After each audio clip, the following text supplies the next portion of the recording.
दुनिया में अपराध क्यों होते हैं, इसे समझने के लिए हमें जंगल में रह रहे जीव जंतु को समझना पड़ेगा। जंगल में रह रहे जीव जंतु का मुख्य उद्देश्य खाना खाना ताकि जिंदा रह सके, सोना ताकि आराम कर सके और बच्चे पैदा करना ताकि वंश आगे बढ़ सके, यही होता है। जंगल में हर जीव अपना अस्तित्व बनाए रखने के लिए कुछ भी कर सकता है, यानी किसी को भी मार सकता है और मर भी सकता है। जंगल में कोई सही गलत या अपराध जैसा नियम नहीं होता। इंसान भी इसी जंगल से बाहर आया है। इंसान में भी वही जानवर की वृत्ति है। ये जानवर की वृत्ति ही उससे अपराध कराता है।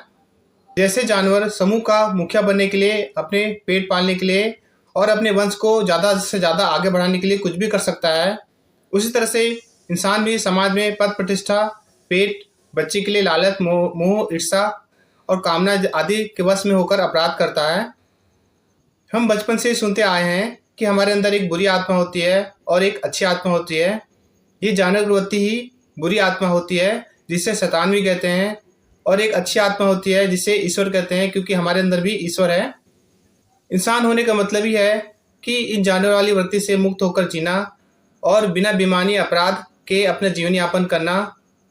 इसीलिए इंसान को खुद को जानना जरूरी है कि उसकी विचार, भावनाएं, क्रिया कहाँ से आ रही हैं, वो जानवर की वृत्ति से आ रही हैं या अच्छी आत्मा यानी ईश्वर से। क्या ईश्वर समाज के कोने में या घर के कोने में स्थित पूजा स्थल में ही रहता है? अगर वो ईश्वर है तो समाज के और घर के कोने में स्थित पूजा स्थलों तक ही सीमित नहीं होगा, वह हर जगह, हर इंसान में और हर जीव में होगा। तो अब ये सवाल आता है कि जो पवित्र बन जाते हैं ईश्वर के नाम पर या पूजा स्थल पर जाके, वो पूजा स्थल से बाहर क्यों नहीं बने रहते हैं?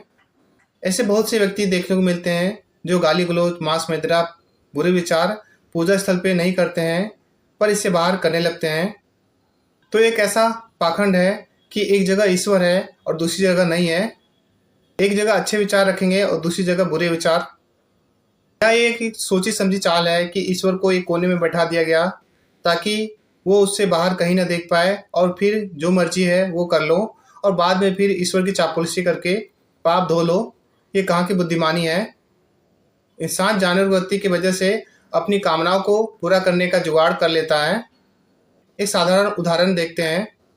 बहुत से लोग मांस खाना या दारू पीना धर्म में गलत कहते हैं या पूजा स्थल में या विशेष धार्मिक समय में नहीं खाते पीते हैं, पर उस स्थल या उस समय से बाहर खाते पीते हैं, जबकि ईश्वर हर समय, हर जगह, हर जीव में और हर इंसान में है। तो फिर ये कोई कैसे कर सकता है कि किसी जीव को मारकर खा सकता है? क्या ईश्वर को पूजा, चढ़ावा, चापलूसी पसंद है? अगर ईश्वर है तो वो सबको देख रहा है, यानी उसे हर व्यक्ति के सही गलत विचार, कर्म का पूरा पता होगा। तो ईश्वर इतना तार्किक बुद्धि वाला तो होगा ही कि वह हमें हमारे विचार, कर्मों के आधार पर नापतोल तो करेगा, न कि हमने उसे खुश करने के लिए कितने कर्म कांड किए। बहुत साफ है, आप कहीं जॉब कर रहे हैं और आपका बॉस अगर तार्किक बुद्धि वाला होगा तो वो आपके कर्म और विचार को देखकर ही आपका प्रमोशन, इंक्रीमेंट करेगा, न कि आपकी चापलूसी देखकर। एक बार को तो इंसान चलो तार्किक बुद्धि वाला नहीं भी हो सकता है, लेकिन ईश्वर तो तार्किक बुद्धि वाला और सही गलत का पर रखने वाला जरूर होगा। वो इंसान के विचार और कर्म को देखेगा, न कि उसने कितना पूजा, चढ़ावा या कर्म कांड किया। ईश्वर तो यही देखेगा कि कोई इंसान दूसरे इंसान, जीव जंतु, पर्यावरण के लिए क्या सोचता है, उसे बेहतर बनाने के लिए क्या कर्म करता है। ईश्वर को मानने वाले भी गलत विचार और अपराध क्यों करते हैं? इसके 3 कारण हो सकते हैं। एक, जानवर की वृत्ति, दूसरा ईश्वर का कोना स्थल और तीसरा बाबाओं का कलयुग और पाप धोने का उपाय है। पहला, जानवर की वृत्ति। इंसान जंगल से विकसित होकर आया है तो बाहर से बहुत बदला है, पर अंदर जानवर की वृत्ति भी है। यही जानवर की वृत्ति गुस्सा, गाली देना, ईर्ष्या, नफरत, लालच, भ्रष्टाचार, बलात्कार और कत्ल जैसे अपराध कराता है। क्योंकि जंगल के नियम में कुछ भी सही गलत नहीं होता, वही सर्वाइवल ऑफ द फिटेस्ट चलता है। उसी वृत्ति के कारण ही इंसान अपराध करता है। जब इंसान खुद को समझने लगता है कि उसकी इच्छा, भावनाएं, क्रियाएं कहाँ से आ रही हैं, तो वह जानवर की वृत्ति से मुक्त होने लगता है। पर अहंकार की वजह से इंसान खुद को नहीं देखता, बस बाहर देखता है। दूसरा कारण है ईश्वर का कोना स्थल। ये अपराध करने वाले जो ईश्वर को मानते हैं, उनकी यह अवधारणा रहती है कि उसे बस पूजा स्थल में ही ईश्वर देख रहा है, बाहर कोई नहीं देख रहा है। और साथ में जानवर की वृत्ति भी उसे उकसाती है। बुरा या अपराधी बनने को तो इंसान भी अपराधी बन जाता है। तीसरा, बाबाओं का कलयुग और पाप धोने का उपाय। बहुत लोग इसलिए भी बुराई और अपराध करते हैं क्योंकि उनको पता है कि ईश्वर को तरह तरह के कर्म कांड करके खुश किया जा सकता है, तो वह बाहर जानवर की वृत्ति में डूबकर समाज में अपराध करते हैं और फिर ईश्वर के यहाँ आके पाप धोने का पाखंड कर लेते हैं। कई बाबा अपने भक्तों को दूसरे धर्म और लोगों के प्रति नफरत भी फैलाते हैं, जो आगे जाके अपराध का रूप ले लेती है। किसी व्यक्ति के साथ अनिश्चित और अनियमित गलत होने को कलयुग कह दिया जाता है, जिससे वो व्यक्ति भी कलयुग के नाम पर गलत काम करना शुरू कर देता है। जबकि बाहर की ज़्यादातर घटनाएं अनिश्चित, अनियमित और अप्रत्याशित होती है, जिस पे हमारा कोई नियंत्रण नहीं होता। क्या ईश्वर इंसान के अंदर है? भारत में कई महापुरुष हुए जिन्होंने ईश्वर और जिंदगी को समझा और यही कहा कि ईश्वर कहीं बाहर नहीं, इंसान के अंदर ही है। जैसे महात्मा बुद्ध, महावीर स्वामी, कबीरदास, गुरु नानक देव, स्वामी विवेकानंद, ओशो और जिद्दू कृष्णमूर्ति, इन सभी ने इसी बात में जोर दिया कि ईश्वर बाहर नहीं, इंसान के अंदर ही है। ईश्वर इंसान की चेतना, शुद्धता और जागरूकता है। वो इंसान के भीतर ही प्रेम, करुणा और सत्य के रूप में बैठा है।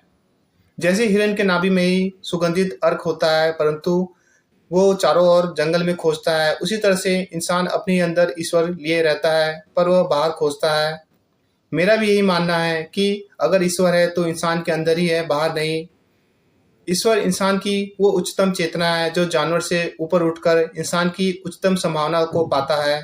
इसे ऐसे भी समझ सकते हैं कि आप अगर नहीं रहे तो आपके लिए दुनिया भी नहीं रहेगी, यानी आपके अस्तित्व ने ही आपकी दुनिया बनाई है। इसीलिए ईश्वर आपके ही अंदर है, आपके अस्तित्वगत ईश्वर ने ही आपकी दुनिया बनाई है। इसी तरह से बाहर जो कुछ घटना होता है वो अनियमित, अनिश्चित और अप्रत्याशित है, पर उस घटना से हमें कैसे हो जाना है, क्या सीखना है, कैसे बेहतर होना है, इसका चुनाव हमारा है। हमारी ज़िंदगी में कुछ भी छोटा बड़ा चुनाव हम खुद करते हैं और उसी चुनाव से हमारा जीवन चलता है, यानी हम ही अपनी ज़िंदगी चला रहे हैं, जिससे ये लगता है कि ईश्वर हमारे ही अंदर है, बाहर नहीं। हमें बस जानवर की वृत्ति और अहंकार को छोड़कर खुद को और सत्य को जानना और समझना है। क्या बाहर कोई ईश्वर है? इसके लिए पहले जानते हैं कि ईश्वर किसे कहते हैं। साधारण भाषा में ईश्वर वो है जिसने दुनिया बनाया और इस दुनिया को चला रहा है। इस परिभाषा को 3 तरीके से चेक कर सकते हैं। पहला, वैज्ञानिक तथ्य क्या है, दूसरा तार्किक बुद्धि से और तीसरा महापुरुषों के विचार। पहला, वैज्ञानिक तथ्य। इसके लिए एआई या गूगल में सर्च करके देखने पर पता चलता है कि अभी तक कोई भी वैज्ञानिक प्रमाण नहीं है कि ये दुनिया किसी बाहरी ईश्वर ने बनाया और चला रहा है। फिर ये दुनिया कैसे बनी और चल रही है? ये दुनिया 13.8 अरब साल पहले बिग बैंग से बना और वहीं से आकाशगंगा, सौरमंडल और पृथ्वी बनी। ये दुनिया प्राकृतिक नियम से चल रहा है। इस नियम के पीछे कोई ईश्वरी सत्ता का प्रमाण नहीं मिला है। दूसरा, तार्किक बुद्धि। तार्किक बुद्धि से देखें तो अगर ये दुनिया ईश्वर ने बनाया तो सवाल आता है कि फिर ईश्वर को कौन बनाया? अगर कोई ईश्वर को बनाया तो ईश्वर को बनाने वाले को कौन बनाया? इस तर्क से भी कोई स्पष्ट जवाब नहीं मिलता कि ये दुनिया ईश्वर ने ही बनाया है। दूसरा, ये दुनिया ईश्वर चला रहा है तो दुनिया में झूठ, चोरी, अपराध, कत्ल, बलात्कार सब ईश्वर की मर्जी से ही हो रहा है। अगर इस दुनिया को चलाने में ईश्वर का हाथ है तो वो कैसा निर्दयी है कि वो सब देखकर कुछ भी नहीं करता, जबकि इंसान कितने ही नियम कानून बना रहा है। ईश्वर चाहता तो सबको सत्य और संतुष्टि देकर ये सब अपराध बंद कर सकता था, लेकिन ऐसा नहीं होता। इस तर्क से भी यही लगता है कि कोई ईश्वर दुनिया नहीं चला रहा है। तीसरा, महापुरुषों के विचार। बुद्ध, चारवाक दर्शन, महावीर स्वामी, विवेकानंद, कबीरदास, ओशो, जिद्दू कृष्णमूर्ति, ऐसे कई महापुरुष हैं। इन सब के अनुसार कोई भी बाहरी ईश्वर नहीं है जो दुनिया बनाया और उसे चला रहा है। ये सब बाहरी ईश्वर सत्ता को नकारते हैं। ईश्वर दुनिया चला रहा है तो कानून, संविधान, कोर्ट, वकील, जज की क्या जरूरत है? ये सवाल कितना सही है। अगर ये दुनिया ईश्वर चला रहा है तो पहला काम ही ये करता कि वो बेईमानी, झूठ, भ्रष्टाचार, कत्ल, बलात्कार आदि अपराध होने नहीं देता। अपराध होने की बात भी बाद में आती है। उससे पहले तो सबको बराबरी की स्थिति, बराबरी के अवसर के साथ पैदा करता, पर ऐसा नहीं होता है। अक्सर लोग भी कहते हैं कि ईश्वर देख रहा है और हर गलत और पाप का हिसाब करेगा, तो बात बिल्कुल साफ है। कि अगर वो देख रहा है और चला रहा है तो वो अपराध होने क्यों देता है। उसके पहले ही सभी को सत्य की बुद्धि सुविधा दे देता ताकि किसी को डर, लालच, ईर्षा, मोह, कामना नहीं होती और सभी की आवश्यकता पूरी रहती तो कोई अपराध भी नहीं करता। पहले ईश्वर आया या इंसान यानी होमोसेपियन। धरती में लगभग 50,000 साल पहले होमोसेपियन यानी इंसान को ये समझ नहीं आया कि ये धूप, बारिश, आंधी, तूफान, बाढ़, बीमारी क्यों आती है। तो उसने इसे एक शक्ति का नाम दिया जो ये सब करवाता है। इसी शक्ति को बाद में ईश्वर कहा गया। यानी होमोसेपियन जो इंसान कहलाता है पहले आया, फिर बाद में ईश्वर की अवधारणा आई, क्योंकि उस समय विज्ञान नहीं था समझने के लिए कि ये प्राकृतिक घटनाएं क्यों होती हैं। तो हमने यह मान लिया कि प्राकृतिक घटनाएं कोई भारी शक्ति यानी ईश्वर करा रहा है, जिसे खुश करने के लिए तरह तरह के तरीके अपनाने लगे, जबकि प्रकृति की रक्षा ही प्रकृति की सेवा है। आज हर घटना क्रिया को विज्ञान की मदद से समझा जा सकता है कि ये प्राकृतिक घटनाएं क्यों हो रही है।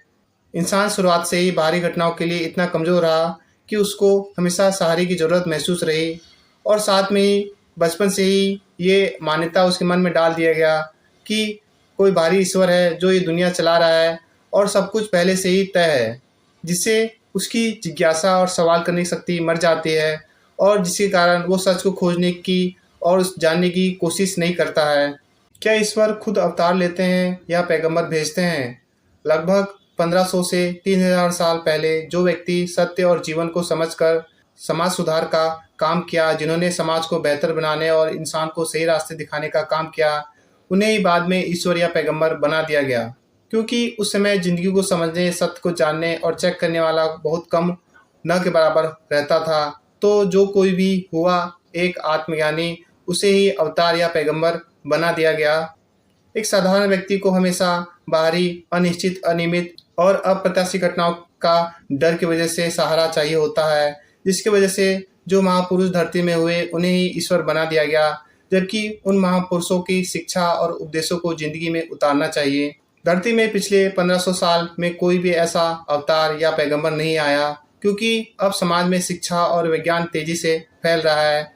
जैसे ही कोई व्यक्ति कहे कि मैं पैगंबर या अवतार हूँ, तो उसको तार्किक बुद्धि और विज्ञान से जांचा जा सकता है। भारत में जन्मे बुद्ध महावीर स्वामी का इतिहास देख सकते हैं। उन्होंने अपनी शिक्षा में बताया कि कोई बाहरी ईश्वर नहीं है, फिर भी लोगों ने उन्हें अवतार या ईश्वर बना दिया। हमारी दुनिया कैसे चलती है?